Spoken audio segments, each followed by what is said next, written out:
So, good evening, everyone. We will make a start. And I want to welcome everyone who's made it to the Global Emergency Care Grand Round this evening. My name's Chris Boyle. I'm an emergency medicine registrar, working in Bristol, UK. And last year I was a fellow within the BRI, working with an organization called Dharura.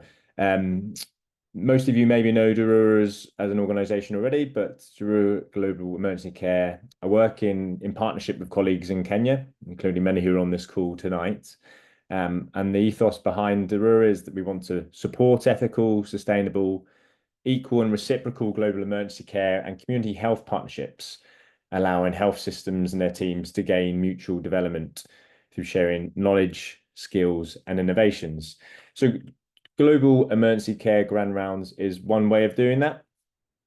And the idea is that we have a speaker from the UK and a speaker from Kenya each month, delivering a session or presentation on any particular topic of interest to them, but also hopefully framed around things to do with quality improvement, as we are talking today, in patient safety, case studies, audit, and in some ways we've been focusing on triage as well recently as well.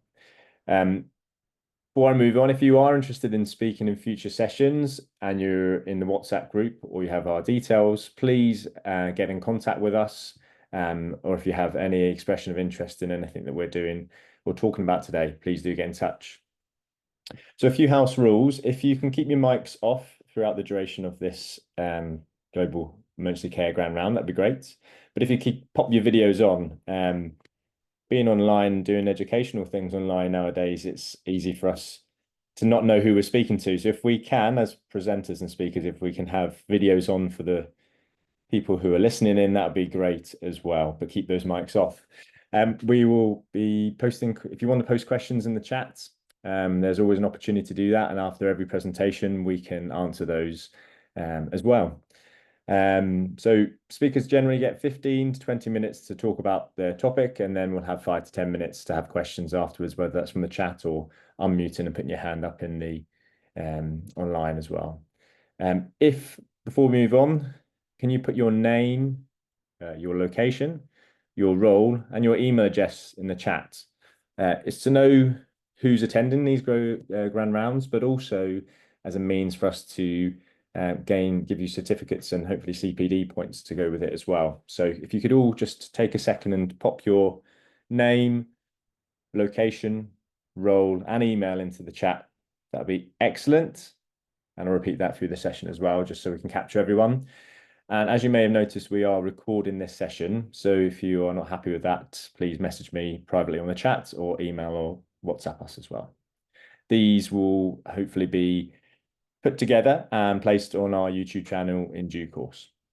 So without further ado, I'm going to go through sort of the idea of today. So it would be a first speaker, we'll come to in a second, opportunities for questions. We'll then have a spotlight session where we're going to look at some of the material that's been put together by some of our team here in Bristol to shed a spotlight on some issues around the world. We're going to have our second speaker and then opportunities for questions and a roundup. So it should be about an hour. We're just after 10, 12 minutes past 5. So we're going to get started. So I'd like to introduce Dr. Mbuvi. He's a medical officer at Kenyatta National Hospital. And I've recently been in Kenya and spent some time with him in Kenyatta.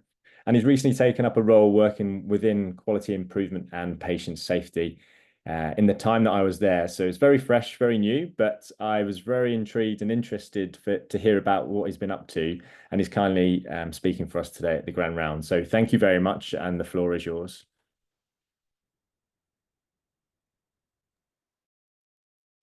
Okay, thank you so much, Chris. I appreciate this opportunity.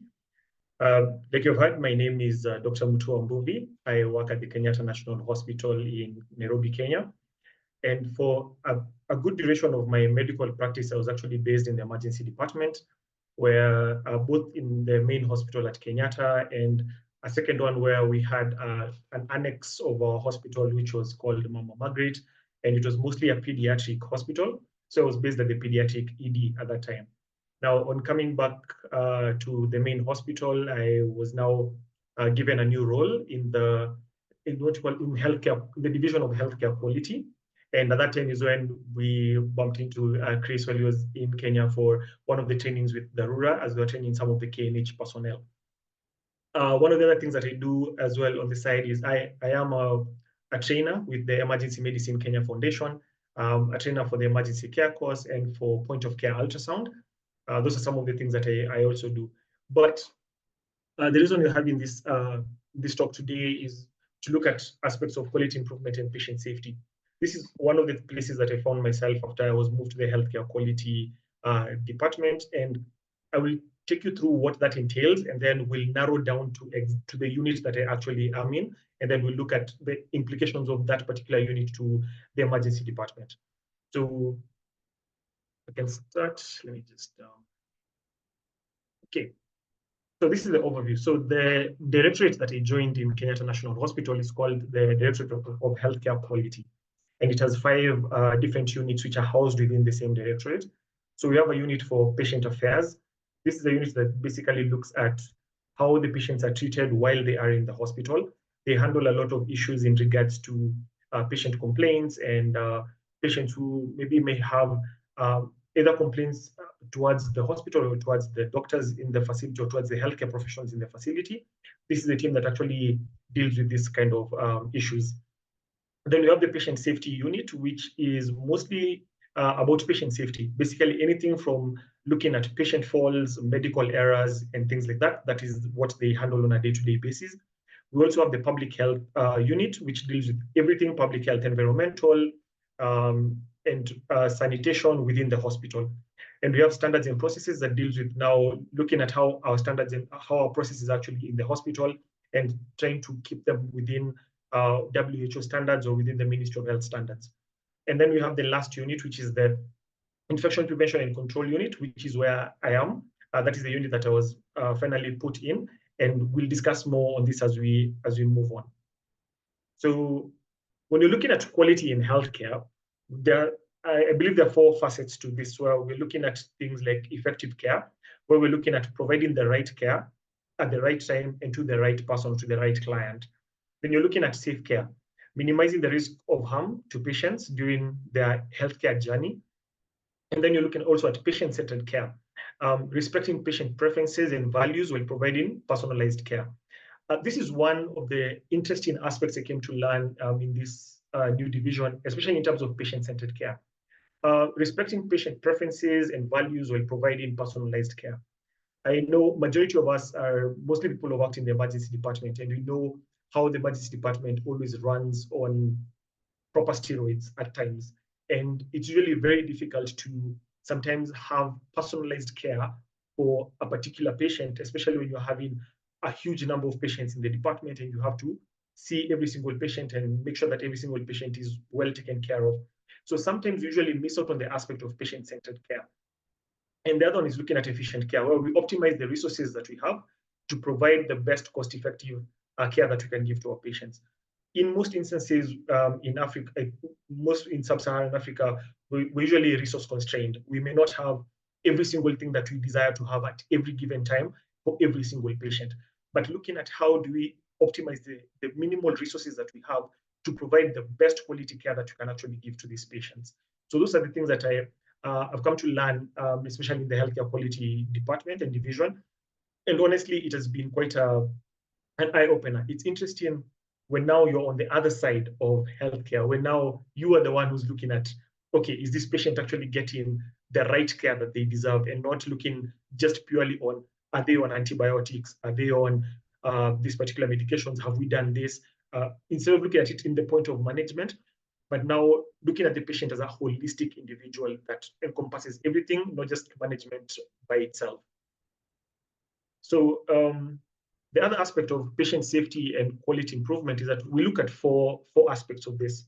So the first thing is that we look at error. We want to prevent errors. And here we're talking about how do we implement systems and procedures to reduce medical errors. So in KNH, we have a medical error reporting form that is usually part of the documents that the doctors and the nurses in the wards and even in the emergency department usually have. And this one is to help just to identify errors in the system, and they're usually anonymized. It's anonymized data where it doesn't look at a particular person to pinpoint and say that you committed an error, but looking at how do we prevent a particular error from happening again in the future. The second thing is to look at, sorry, 1 second, my screen is a bit, okay. So ensuring, now we're looking at medication safety. So ensuring accurate medication administration and monitoring so that we are not having any of these challenges that arise through giving different medications to different patients. I mean, the medication that was not meant for that patient being given to that patient. The third one, which is mostly where I play my role, is in infection control, where we're looking at implementing practices to prevent and control infections, and we'll discuss more on this. And on the fourth one is looking at prevention of patient falls. So patient falls is something that is quite significant, as it tends to cause a lot of morbidity to patients. And most times, what I've seen from being in this particular directorate is that patient falls usually tend to increase the cost of care to the hospital and to the patient as well. So we always need to look at ways in which you can prevent patient falls, and looking at it from a point of view of, are we going to provide the necessary equipment? If a patient is not able to walk, are we able to provide them with wheelchairs and walking aids that can allow them to be able to move from one point to another? And if a patient is, let's say, you're dealing with a patient who could be confused or could be having a dizziness, are you able to secure this patient quite well so as to ensure that they do not end up having a patient fall?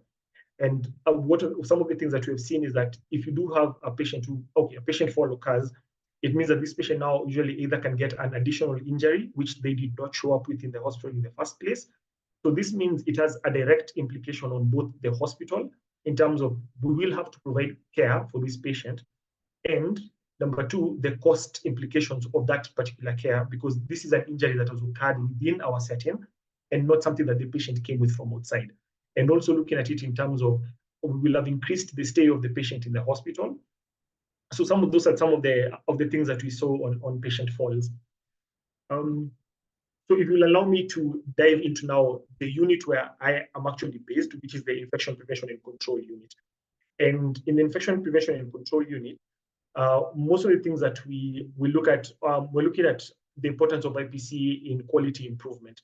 So for this one, we're looking at, one is the reduction of healthcare associated infections. Here we're looking at if this patient came in and is being treated for a particular condition, then they should not get another infection while they're within our care. And here we're looking at programs that can significantly reduce the incidence of HAIs and leading to better patient outcomes. Number two, we're looking at enhanced patient satisfaction. So patients feel safer and are more confident when they know that the emergency department or the hospital itself is committed to maintaining high standards of hygiene and infection control. Number three, we're looking at improving operational efficiencies. So when we reduce healthcare associated infections, it frees up resources that can be used for other essential services. And the fourth one would be enhancing reputation. So a strong IPC program, an infection prevention control program, demonstrates commitment to patient safety and quality, and it enhances the emergency department's reputation or the hospital's reputation and helps to attract more clients. So basically, we're trying to look at IPC in the role that it plays in terms of augmenting all the other facets of the hospital and most of the emergency department in terms of the kind of care that we give to our clients.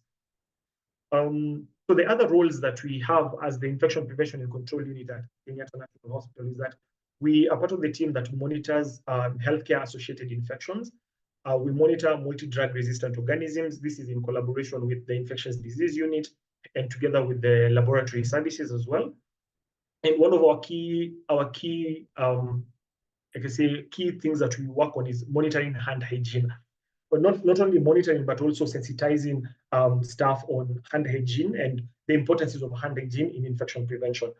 Then we also look at implementation of care bundles, where in our hospital, we mostly, for example, we do care bundles for catheter-associated urinary tract infections, which is known as CAUTI, and central line-associated bloodstream infections, or CLABSI, and also ventilator-associated pneumonias. So this is also part of our scope where we monitor, we implement care bundles to ensure that we do not have these particular infections happening. And if they do happen, it is our responsibility to ensure that we continue carrying out active surveillance to know what are the causes, what are the reasons why we are having these particular infections happening, and what mitigation measures can we put in place that will be able to assist us to deal with these particular infections.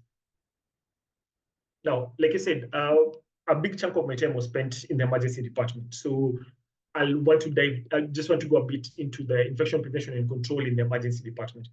And what I'm going to present is just mostly highlights of what I have seen after I crossed over to what we call the non-clinical side, and just seeing how infection prevention used to happen in the emergency department. Because honestly, when I was in the emergency department, infection prevention was something that I had at the back of my mind, but it was never something that would come up that often. I will always know that, yes, I need to wash my hands after each procedure that I conduct, or I need to use alcohol-based sanitizer to, wash my hands if the need is there.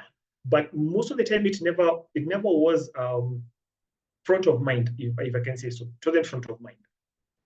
So the role of IPC in patient safety in the emergency department, we're looking at preventing the spread of infections. And for this, we're looking at how do we prevent transmission of infection diseases amongst the patients, between patients, the staff, and visitors. And this one is mostly to help us to minimize the risk of outbreaks. And then we're looking at protecting our vulnerable patients. Patients in the emergency department are often some are usually immunocompromised given their underlying health conditions, and this makes them particularly vulnerable to infections. And as we say, for most of the patients who end up in the emergency department, most of them never chose to be there. It's not something that they woke up in the morning and decided, yes, today I'm actually going to go to the emergency department. And so we also want to ensure that we give a safe and effective care. So providing a safe environment, which is free from infections, allowing the healthcare workers and to provide optimal care and minimizing the risks and improving outcomes of our patients. Now, the key components are from what I have picked and some of the things that I've been looking at as part of the infection prevention and control team is that we're looking at things like the effective things like hand hygiene. Frequent and proper hand washing is essential using alcohol-based hand rub or soap and water. And luckily, I believe most facilities usually have alcohol-based hand rubs, but even if that is not available, you do have availability of water and hand washing soap. And the importance of having this, in particular in the emergency department, is quite crucial because we all know that the ED usually tends to have a very high turnover of patients because the patients don't usually spend more than 12 hours in our emergency department. We have tried our best to see how we can reduce the stay of patients within the emergency department. And for that, we usually tend to have a very high turnover of patients, and thus hand hygiene is a very key component. Number two, we're looking at environmental cleanliness. So regular cleaning and disinfection of surfaces, equipments, and environments which are crucial to the prevention of spread of germs. And then we're looking also at personal protective equipment. Do we have availability of gowns, face masks, eye protection, things that the healthcare providers can actually utilize to prevent infections between themselves and the patients and even amongst the healthcare workers themselves. And another aspect of IPC is that we also look at isolation precautions. We know that there are infectious diseases and some of these patients may need to be isolated within the unit as they await to be now transferred to their places of definitive care. So those are some of the things that also are a key component in this. And then, like I said, surveillance and monitoring of infections within the hospital, being able to identify the trends in the emergency department or even in the rest of the hospital. And mostly our key areas where we look at the emergency department, and then we also look at the critical care areas where we usually tend to have a bit of long stay patients who are in the ICUs. So surveillance and monitoring, especially for infections, is something that is very crucial. Then, for me, what I consider to be the ultimate for the emergency department, even just for the entire hospital, is the fact that we need to have education and training. Continuous education and training of staff on IPC practices usually ensures adherence to protocol and maintains a safe environment in which you can be able to take care of our clients. And this, I'm going to take it a bit deeper and just take you back to the year 2020 when COVID-19 infections became rampant and the world just shut down. And one of the things that we realized, or now when I'm on this end and I'm actually seeing and taking from the experience that I had with the COVID-19 pandemic in KNH, is that the emergency department was the hardest hit by the pandemic. And when you think about it, the emergency department is actually the gateway in the hospital for a majority of the patients. So if you have a highly infectious disease like COVID-19, and majority of the patients are coming in through the emergency department, it means that the emergency department needs to be very, very well prepared for them to deal with these particular incidents, for them to deal with this pandemic. And the challenges that we saw, especially for emergency services, and especially in our ED, was that there was a surge in COVID-19 cases, and this surge actually overwhelmed hospitals and even overwhelmed our own emergency department, as there was a high influx of patients who came in who required emergency care. For the people who have had experience with COVID-19 patients, you can remember we used to have the patients we call the happy hypoxics. The patients who will come smiling, but their oxygen saturation are 40 and 50%. And you're wondering, how is this person actually even walking around with such low saturations? And apart from that, there was just an avalanche of patients who came in with respiratory illnesses that needed to be taken care of, which was more than what we were used to on a day-to-day basis.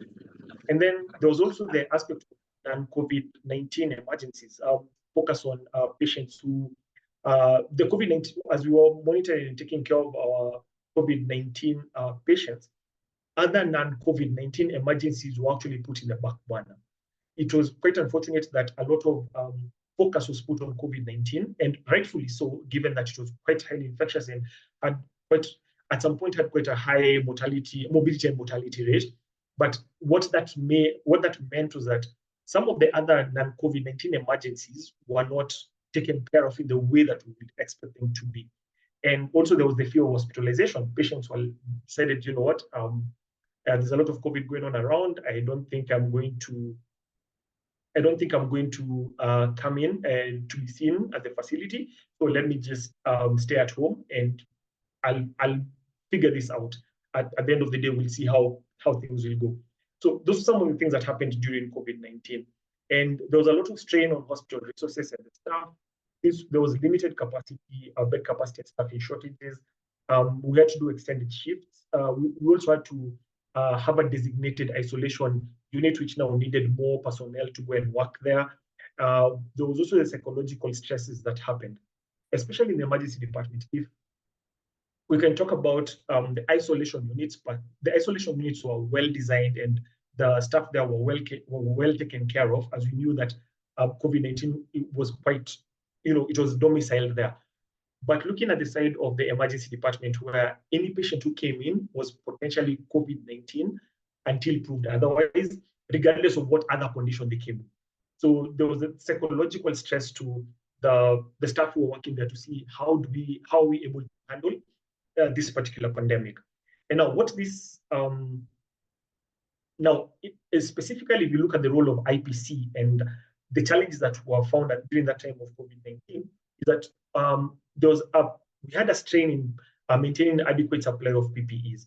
There are times there will be a shortage and sometimes you will get them. But one thing I can actually say as a matter of fact is that at least for our facility at Kenyatta, we didn't have that many instances of shortage of PPEs. We were at least well taken care of in terms of PPEs, both in the emergency department and also in the COVID-19 isolation facilities.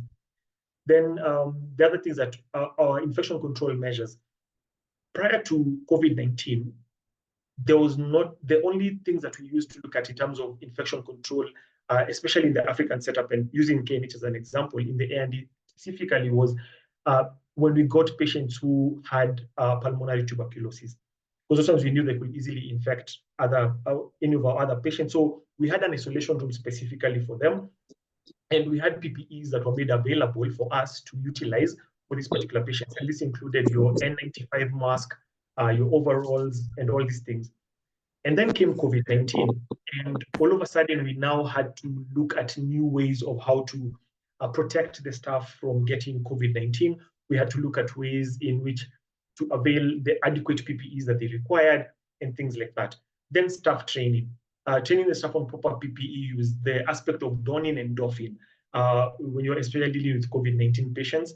And then looking at public awareness, educating the public on the importances of following safety guidelines was essential to mitigate the spread of the virus. Because I know in our facility, KNH, we actually closed down the facility and said that patients can only be visited by only one or a maximum of two visitors at any given day. So that drastically reduced the traffic, the foot flow within the hospital, and also helped us to be able to contain COVID-19 in some sense. Now, the lessons that we learned from this, and I'm looking at this from the IPC perspective, is that we learned that we need to have a pandemic preparedness and have robust plans for future emergencies of public health concern.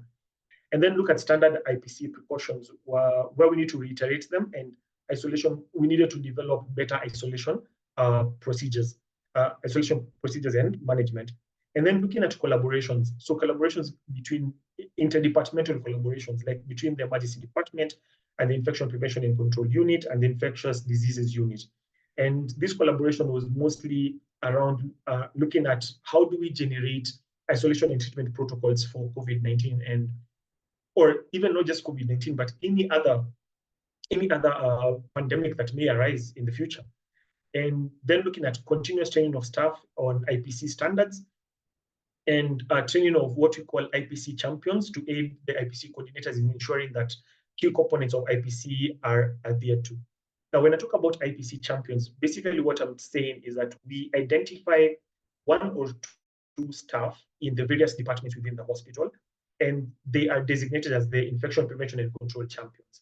So they undergo training on standard precautions for IPC, and they're the first people who get refresher trainings so that they can now be quote unquote trainer of trainers, so they can be able to pass the information on to the other people in their units. And in the event that we do have an infectious outbreak, they are the first people to actually assist in putting up isolation measures or putting up safety precaution measures within those particular units to assist the infection prevention and control unit. The thing is, for the infection prevention and control unit, we usually have personnel who are termed as infection prevention and control coordinators. And their work is basically to move around the hospital and for all those things that they said, to look at, are there any areas where we are having spikes in infections? Are people maintaining hand hygiene? Hand hygiene measures still being taken care of? If there's a ward where there's a patient who's isolated, are we following the proper isolation protocols? So according to the WHO, there's a ratio that they say that you need one IPC coordinator for every 200 bed capacity in your unit. So Kenyatta National Hospital currently has about 2,000. It's about 2,000 bed capacity. So ideally, we are meant to be about 10 IPC coordinators. Currently, we're about 8. So looking forward to having 2 more so that the workload can just be a bit lighter. But so far, we're still able to manage on this. Now, from these lessons that were learned in the ED, when I'm looking back at COVID-19, is that now we look at the new kid on the block, monkeypox, or what is now currently known as Mpox. The good thing is that once the WHO declared Mpox as a disease of public health concern, our hospital was activated immediately, and we started looking at for the first time, how do we come out in front of this particular infectious illness. The good thing so far is that currently it's not been significant in the country. We so far only have 5 confirmed cases in Kenya. At KNH, we have not had any confirmed case so far. We have had a few suspects, but all of them have been tested and they came out negative. Now, what this has helped us to do is that now we've been able to rely on the lessons that we learned during the COVID-19 outbreak.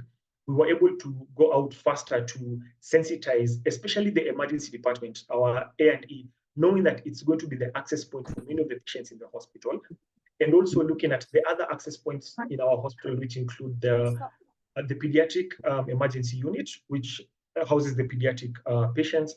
And then number 2 was the outpatient clinics. So we made sure that we sensitized all the personnel in these clinics so that they can be able to quickly be able to pick out any suspected cases, have proper isolation mechanisms, and also know which particular pathways to utilize. So we came up with a robust sensitization schedule, which we were able to perform.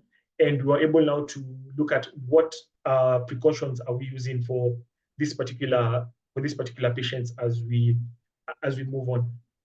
And this is what we have actually come to understand from learning through lessons.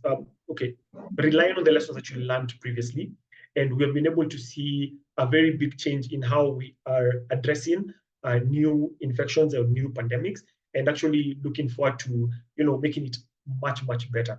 And this has mostly been I've been able to see this firsthand as being one of the IPC coordinators, and it has shown us a very nice pathway that you can actually learn from your previous experiences and utilize those lessons to be able to prepare yourself for the future. And that is what mostly we have been able to do. And as I come to the end of my presentation, there one thing that I can say is when looking at what are the conclusions and our future considerations is that imagine infectious diseases, the emergence of new and drug-resistant pathogens, they pose an ongoing challenge to IPC programs, thus requiring constant adaptation and vigilance. And then number two, we're looking at leveraging of technology. Advancements in technology offer opportunities for enhanced IPC measures, such as automated hand hygiene monitoring, real-time surveillance, and things like that. And one of the things that in the country currently in Kenya, there is a group that is working on an AI software for antimicrobial resistance, which is actually very interesting thing that is currently just basically looking at how are we leveraging technology in our day-to-day working. The other thing is to look at staff education and training. Like I said, continuous education and training is paramount for proper IPC practices to be done. And these are crucial for maintaining safe and healthy environments for our patients. And this will help improve in our quality of care, help to improve in our, just to help in our quality of care and in our patient safety. And the last one is in terms of effective communication. Clear communication amongst staff, patients, visitors, in understanding and being compliant with IPC protocols is also a very key thing when you're looking into the future. In KNH, we actually do have communications systems, and we, as the IPC team, especially during the time when monkeypox was declared, we were able to leverage on communication where we were able to have a Facebook Live in our KNH Facebook page, where one of our coordinators from IPC was able to take the general public through what are the key things to look out for Mpox. When should you isolate? When should you present yourself to a facility? And also just leveraging on basically on social media, which is a very big thing right now, and looking at how are we able to send out messages to the general public about handling of any and all infectious diseases. So those are some of the things that we look out for. So my experience in the healthcare quality division has been quite mind-blowing. I've only been there for about 2 months, but I've been able to see medicine from a whole different perspective, one that I had never envisioned. And looking at it from this point of infection prevention and control, I'm still in the learning phases, still learning, and I'm hoping that maybe a few months down the line, Chris will invite me and we can do another one, and I can tell you guys what new things have come up, what new things I've learned, looking at all these concepts of patient safety, patient affairs, and improved quality of care. And I believe that is the end of my presentation. I want to thank you all very much. And in case there are any questions, you can ask me.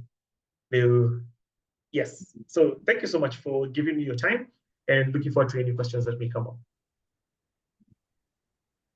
Dr. Mbuvi, that's brilliant. Thank you very much for sharing your experiences today. And I'm glad the new job's going well as a start. So I'm going to kick things off because I've got a few questions, but I'll stick to one for the moment. If anyone else has any questions, please put your hands up on the screen or type it in the chat for us. I think it's a fantastic example you just shared there about the communication that you've learned from COVID and the monkeypox recent flare. Because we're having similar sort of conversations here in the UK around dealing with Mpox and how to go about just sharing that information and the communication around that. So yeah, Facebook Live's a really interesting and innovative way of keeping both patients and staff up to date. and that sort of sensitizing schedule was really interesting to hear Poa sana. about.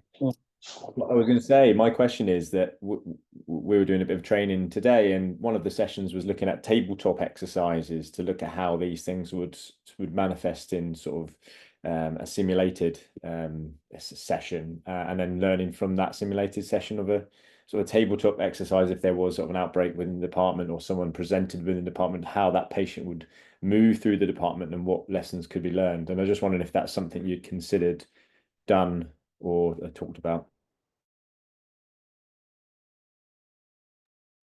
Okay, that's actually a brilliant idea.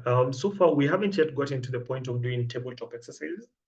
Mostly the sensitization that we have been able to do are mostly looking at, first of all, key is actually how do we ensure that our healthcare workers are protected.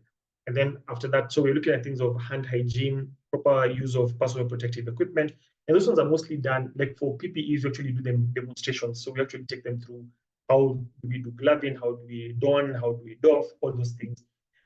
In terms of isolation and the pathways to follow, especially in the emergency department, we haven't done a tabletop exercise per se, but what we do is that we usually sit as a team together. Let's say we take the A&E, so we have the A&E team, we have the IPC team, the infectious disease unit team, and we look at the flow of patients within the department, the normal flow of patients within the department. And then now we create an avenue now for patients who have infectious diseases based on where our isolation room is in the emergency department.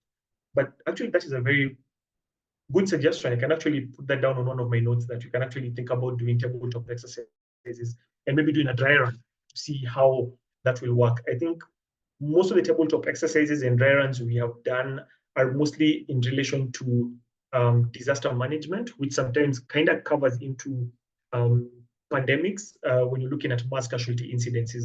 So we do have those ones, but not tailored specifically for infection prevention and control. Yeah. Great, thanks, Dr. Mbuvi. Any questions from the floor, please? You can unmute and fire away.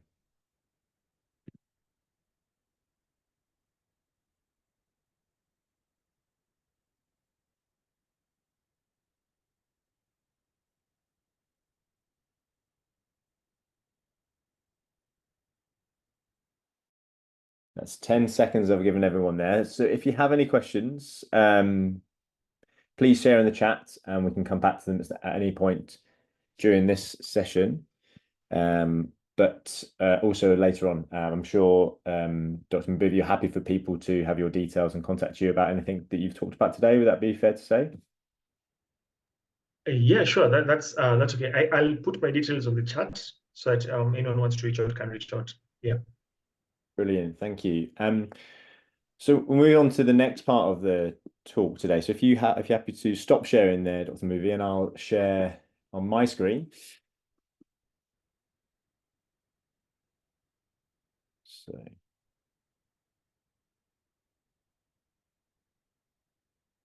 not that one.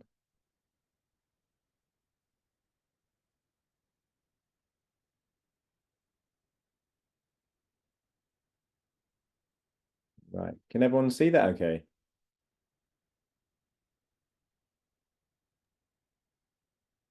Yeah, yes, we can. So just try and see if we can zoom out slightly. So this is our spotlight on of the month. So for those who are aware of what this is, and for those who aren't, it's every month someone in UK or in Kenya or are asked or put forward to put together a document like this, a poster, which sort of shines a light or spotlight on an issue, not just in the UK or Kenya, but anywhere around the globe, which is maybe being talked about or is it's maybe more present of interest. Maybe Mpox is something that could be put forward for next month, and we're always looking for volunteers to put something like this together. It doesn't take long, and it's something that we can share on our WhatsApp groups and as a resource to give people a bit more insight as to what these issues are and how they are manifesting around the world. So this month is on female genital mutilation. This is the poster that we'll share in the groups. I'm not asking you to read about it, and we're not going to talk about it as such today, but it's just to demonstrate that there is other information going around within the global emergency grand round that we can share. And if you are interested in doing anything like this, please do get in touch or WhatsApp us on the group as well. So I'll stop sharing there, and then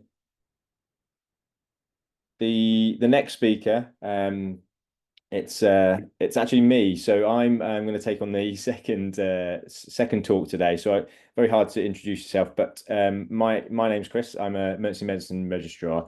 I have been working with Dharura for the last year or so, and I've been working the BRI, and part of the BRI, they have a project that I've become familiar with, and I thought would be a very appropriate thing to share following on from what Dr. Mbuvi has been talking about. So I'm just going to share my presentation and then we'll go from there.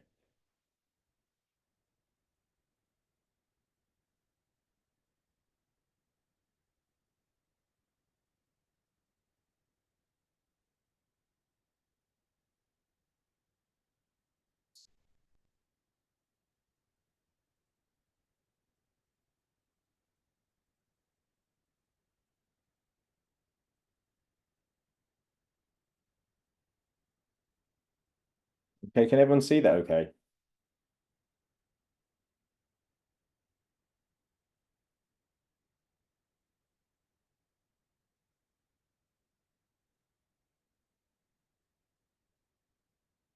Did, can everyone see that okay? Yeah, Chris can see your slides and also your slide, the small ones down below as well. Okay. Let's see how I can change this.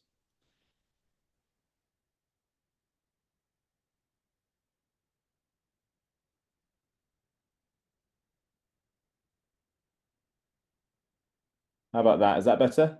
Yeah, that's it. Now it's in full size. Never been good at technology, but we're always trying to learn. So, right. So I'm going to talk to you today about the patient first huddle board. It's so it was a BRI quality improvement and patient safety project, which has sort of come to fruition in the last couple of months, but has been an idea in the background of lots of different hospitals around the country. And this huddle board concept has really taken off both within sort of QI, but also in with handover of patient care clinically. Some hospitals do it very regularly and some maybe don't. So I just want you to take some time throughout this presentation to think about what your own hospital setup is, how you use a huddle, if you do huddle, what the benefits of that are, what the disadvantages of that are, and what some of the challenges that you may face, because we're going to come to that at the sort of middle of this presentation. So patient first, how does it work? So staff members can say whatever they want about things that are important to them and they think that they need to improve within the department. So it sort of flattens the hierarchy within the emergency care setting. You can be a porter, you can be a healthcare assistant, you can be a medical officer, a doctor, clinical officer, nurse. Anyone within the department has the opportunity to share any given concern. And with that concern, you're able to work together to try and achieve a resolution for that. So how does that happen? So the board that they have in the BRI is this one here that you can see. So it has certain areas that you can clip your suggestions to. And so there's new improvement opportunities. And then with that, the suggestions are sort of prioritized. There's a PDSA, and we'll come to that shortly. Quick wins, so things that can be turned around quickly to showcase how raising that sort of issue can be addressed just by having a conversation in these huddles. And then sort of the implementation side of it, and if they've been implemented and how we can celebrate those implementations as well. So this is the board, but the bit that people use and see is, I'll come to the next bit, is this. So these are small bits of paper, and I think you can be done virtually if you want to as well. And all you want to do is put down what is the problem, why is it happening, and you can then suggest a potential solution. And within the BRI, they have the strategic improvement priority, and it's only one of those sort of 6 things. So what's important, and often it can be patient safety. It can just be an innovative idea, or it can be the experience of care, so making the patient's experience better. So you just pick up that blank ticket, you fill it in. Everyone can fill it in no matter what job you are. And once you filled it in, you put it on that board at any time of the day, any day of the week. And then with that information, on a Tuesday, and now it's a Tuesday and a Friday within the BRI, all these tickets will be reviewed at the huddle board, and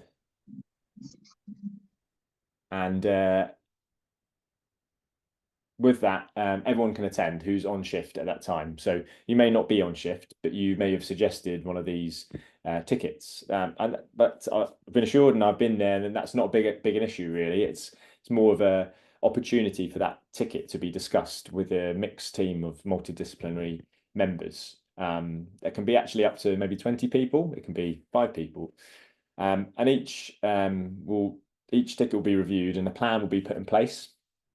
And it usually lasts 50 minutes, and they're quite strict on that. So they have a timer, and they set the timer, and at 50 minutes they stop, because they are aware that there is time limitations to all things that we do in the emergency department. And although this is a positive idea that has been put forwards, we don't want to detract from patient care. So just going to go back to the slide with the board. So they're 50 minutes, and they go through this board, and they clip any of these onto the particular areas, and they can discuss them. Some of these are already sat in areas here, and often they try and look for a quick win, and then they look at some things that they can maybe have a higher priority or a lower priority or nice to do. And with that, each member of the team who has stood outside may volunteer themselves to say, I want to take that on, and I would like to see if I can get a solution to that problem. And they're usually the quick wins. If it's something a bit more, needs a bit more thought, they have, as Dr. Mbuvi would say in his IPC sort of element, they have champions. So they have champions for this patient first project. And there's about 5 or 6 of them within the department who would then support that person who's taken on a particular ticket and work it through a PDSA cycle to try and get a positive outcome with the intervention that they put forwards. So let's just see. So I don't know if it's going to work, but let's try it. If you've got your phone out, could you just scan that? And with that code, it's going to ask you this question: what are the benefits of a huddle? Thinking about patients for 50 minutes in a day, and thinking about some of the issues that you find during your time in emergency care, and trying to share it as a team. And just think about what the benefits could be, as some of the things may have alluded to. And hopefully this will give me a picture with all the words that you've shared. Let's see. Is everyone able to log on to that okay?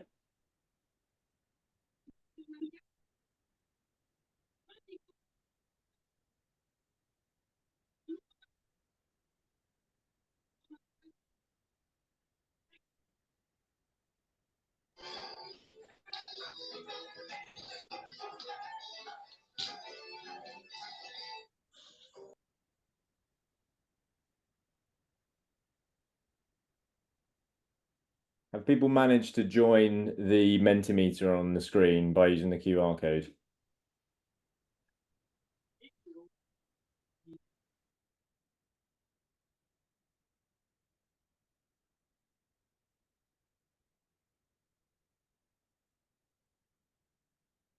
No problem, Susie. I got your message there.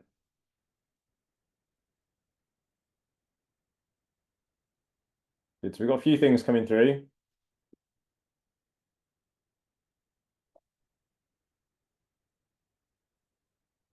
And if not, if you're not able to use it, if you want to unmute, and you can say to me on the call, what do you think the benefits are to this?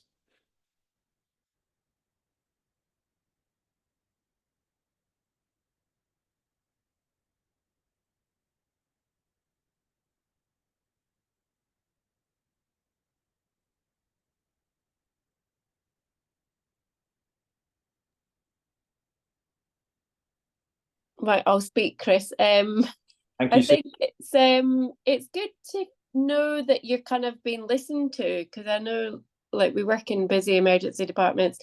Everyone's got loads of ideas for change, but it's difficult to put them, write them down in a constructive way that's just not taken as a bit of a having a moan at the end of the shift. So I think it's quite nice to formalise it like that. Yeah, totally. I think it's inherent in healthcare and life that we get frustrated with things, and as human beings we like to talk about these frustrations, and often that is the case in healthcare and life. And then I can probably see people nodding in the background. Yeah, absolutely. I think having a formal process to that is beneficial because you can share that. What I didn't say is that actually this can be anonymous. You don't have to put your name to it. So these forms are filled in and put to the board, or sent as an online process, and there'll be no trace of it being coming from you. So that sort of allows that freedom to say whatever is really kind of upsetting you or griping you, or concerns for sort of patient care, and sort of breaks down that barrier slightly, hopefully. Any other suggestions of what is beneficial?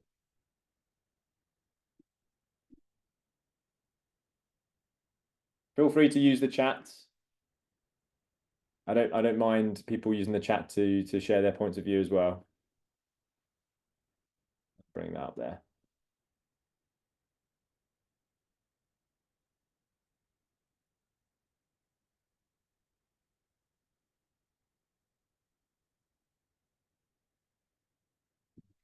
That's 10 seconds. We'll move on to the next question because there's a couple more. So can everyone see that okay? So really, what are the disadvantages? So yes, we're talking about maybe a positive thing that we could really bring into a department, but what might be the disadvantages of having a huddle and spending some time doing that?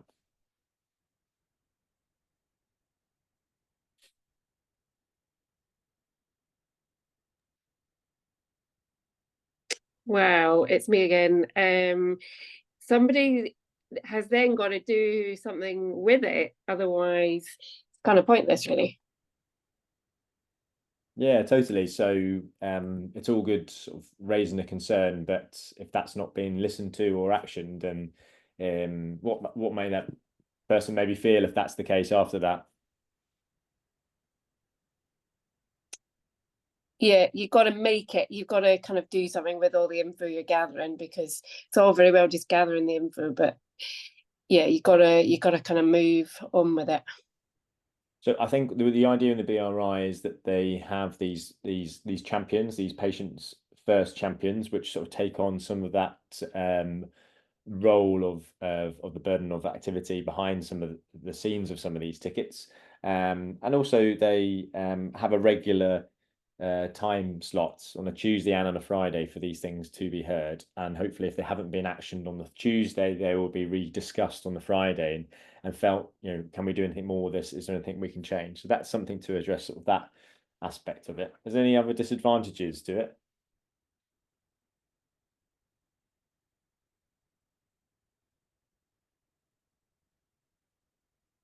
Yeah, so Sophie, I'm just reading your note in the chat. So absolutely, I think that's one of the big ones, isn't it? If it's perceived not important, especially if taking time away from patient care. It's a double-edged sword, isn't it, really? If you're taking time away to think about patients, but actually at that same time you're actively not engaging with patient care. So the way they've addressed this in their approach, because I've asked the same question, is they do it at an appropriate time, a quiet time within the department, and it's usually in the mornings that these are done. So 9 o'clock in the morning, the department's not as busy, and they keep it to a time frame of 15 minutes for that reason alone. And you only really should go if you're not engaged in clinical care. So it is a balancing act, and yeah, bringing people away for 15 minutes, you times 15 by 15 people there. It's a lot of person hours that can be taken away from patient engagement, but hopefully to the benefit, if, as Susie was saying, that the actions that you put forward are put in place.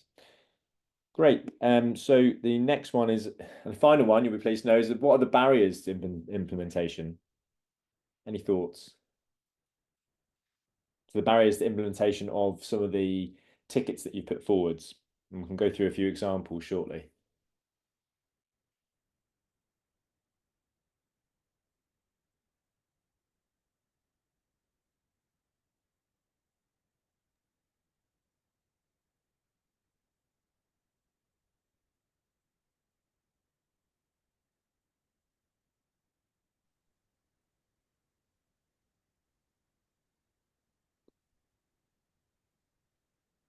Well, the ones that we find here are, it's time and it's work, and a lot of people are, we're busy. So yeah, time is a big factor, and just exhaustion. We're all knackered at the end of a shift, so taking on extra work can sometimes feel a wee bit too much. Yeah, I agree, Susie. I think it's the case for everyone, isn't it? That it's a busy emergency department. We work busy jobs, we have busy lives, and to add something else onto the top of that could be something that we maybe don't want to take on. So, yeah, it's trying to make these tickets or make these changes efficient and maybe something that can be shared within the patient first champions or as a team. Or going forward. So that's definitely something to consider. So coming up with an ideal time when everyone is available.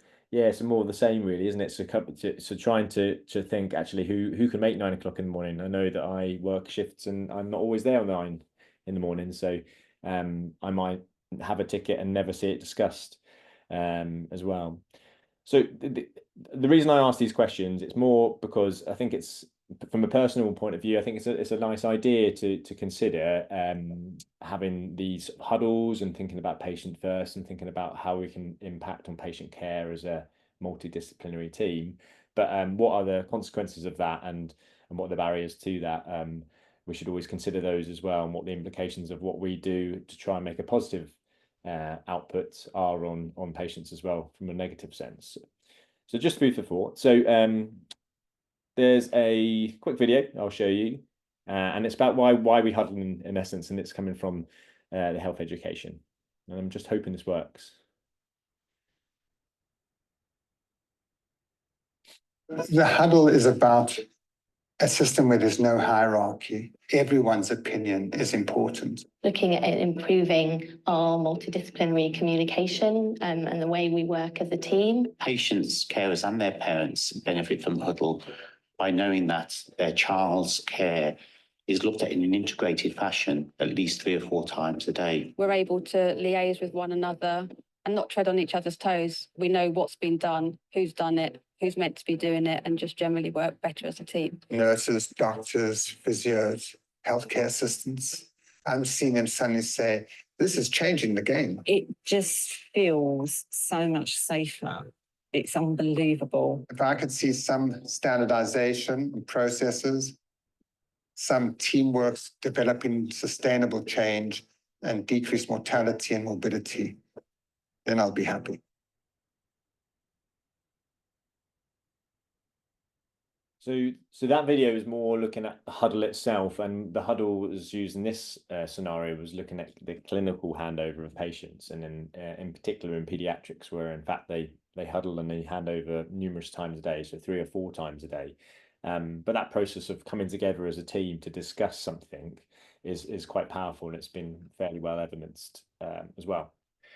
So I just want to finish. I know we're just over, and I appreciate people are needing to leave, but we've got a couple more minutes just to show you some of the successes that the team have had.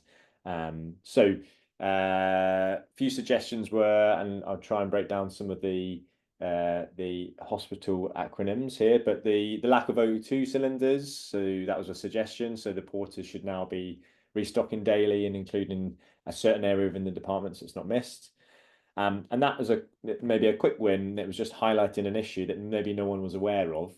There's another one which I had actually seen as well, was a lack of IV stands for some fluids in certain area groups, certain areas within the department. Sorry, and they're fortunate enough to be able to order some more to that area, or even get something in place to help benefit them in that area as well.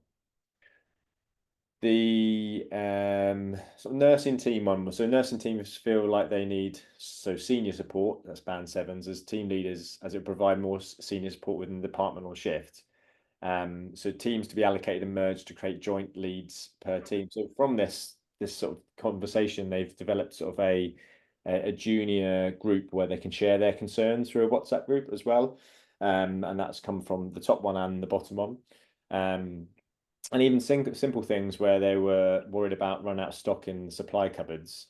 And so they just organized the supply cupboard and spent half an hour looking at that, and they corrected many of the issues that were causing some of the people in the some of the staff who work in that area stocking it a lot of concern. So they were able to raise their concerns and put it towards this huddle, and it was addressed very quickly. So that was a quick win. I'm just going to finish on the last one. So someone suggested something like full-time puppy in the staff room, which I think is a lovely idea, and it's more of a well-being thing. But it wasn't something. It wasn't something that was sort of thrown away and got, that's just someone making a joke. But it was kind of considered and said, that we'll try and see if we can get some sort of visit for some pets into the department to lift morale, because we all know that things like this are beneficial. Well-being is an important part of work and life, and if we can do small things like that to make people feel valued, then it should be something that we should try and do. So the team are really keen to listen to all ideas, including ones where you maybe don't think that the outcome will be as it was. So I love that one to finish. So that's me. Thank you for listening. Sorry for taking you over 6 o'clock. I just wanted to share my thoughts on that. So my take homes are, it's important to share concerns. And in doing so, I really think it's important to have a flat hierarchy to enable that. And much like Dr. Mbuvi, I think having champions within departments for particular things is really invaluable. I'm going to stop sharing there. So if you have any questions, please unmute and let me know. If you've got any questions you want to pop in the chat, I'd be happy to hear from them as well.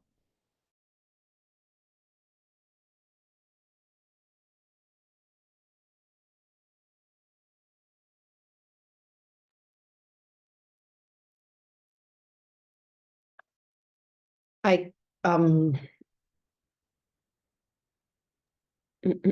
may I ask you something, Chris? Yes, hi Alba, how are you? Hi. It's really good to see about this project. I've been a couple of times around the BRI, but I'm not really doing shifts in the past few months. Looks really promising and interesting. One of the doubts that came to my mind is about the participation from junior doctors, particularly sort of ST1s, ST2s, in the huddle board. I know that this is not something that you can necessarily no, sorry, I just have a bit of noise in the background. I know this is not something you can necessarily know, but do you know whether junior doctors, particularly SC1s, SC2s, because I think from SC3s onwards, the culture is completely different, but do you know whether they've been taking part on it? What's been the reception, as in an active way? Because I think in a passive way, we would all think, oh, it's great. There's, no barriers in terms of hierarchy to raising issues. But I would be curious to know how much of an active participation they've had in it. Yeah, thanks for the question, Alvin. Lovely to hear from you. I from what I'm aware, anyone and everyone can go. So it really depends who's on shift. So I think engagement and involvement in the huddle, anyone can do it, because all it is a form that you fill in and you stick it to that board, and you can do that 24 hours a day, 7 days a week. And as Susie just mentioned on the chat, and I don't know if they do that already yet, but you can have a QR code.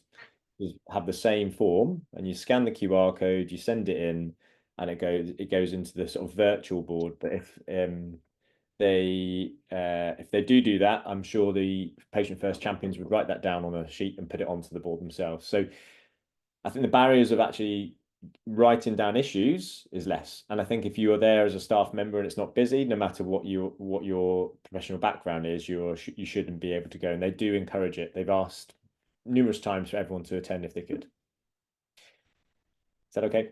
Cool. And so we have a question from hi Philippa from EMKF.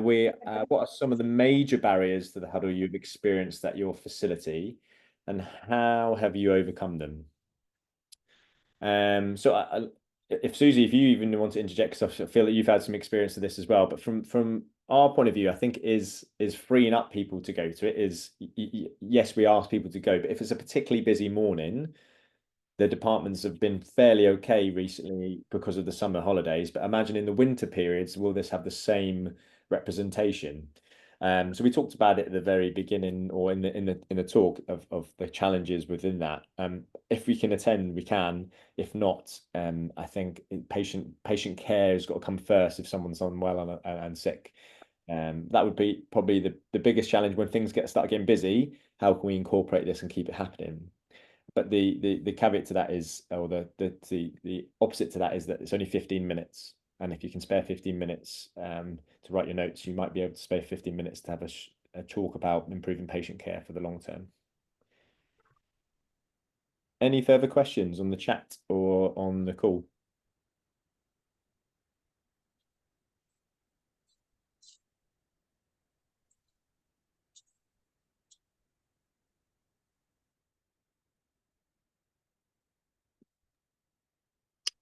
Yeah, sorry, Chris, me again. We've just restarted our huddles after a long period of not doing them, and it's more of a kind of patient safety, like what's going on in the department type huddle. But and I was a wee bit skeptical. I work, Plymouth's a really, really busy department with long patient waits, and generally performs right at the bottom of the country's league tables.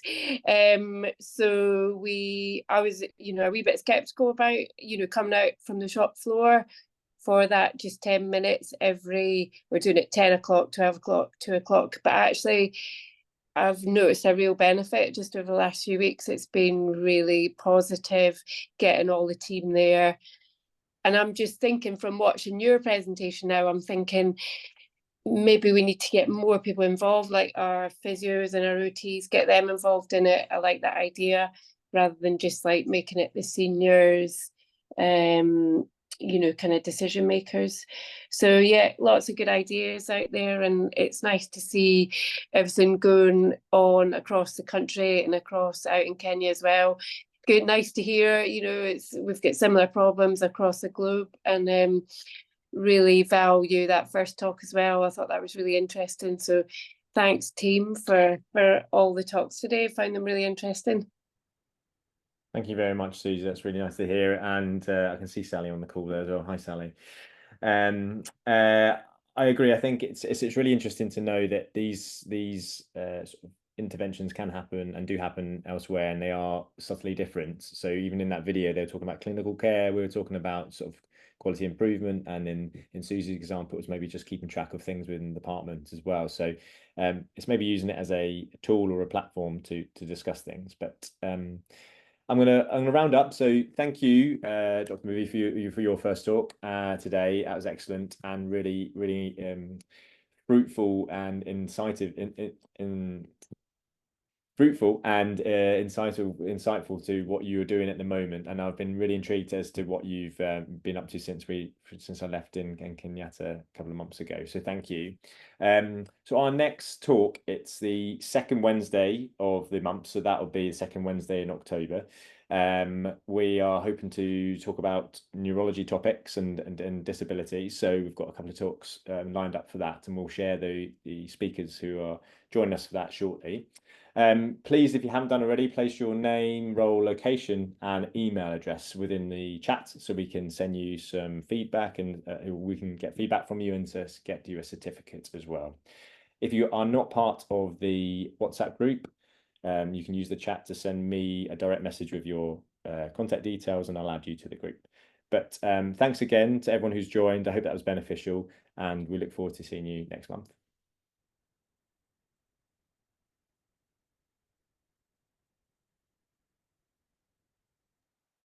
Thanks, Chris. Bye.